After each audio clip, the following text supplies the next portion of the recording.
Hello, my name is Dane Dermody, and I am set to graduate from UNI's Industrial Management program in the summer of 2026.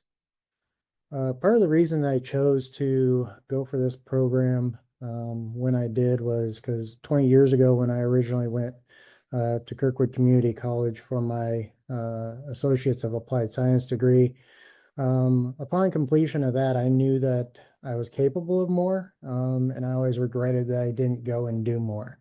I didn't want to change the field that I was working in. I loved welding, I loved manufacturing. I just knew that I wanted to do more education, and UNI's industrial management program allowed for an expansion on my education directly in line with the field that I chose.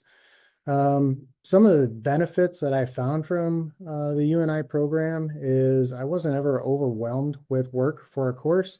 It was always tightly managed, so week by week.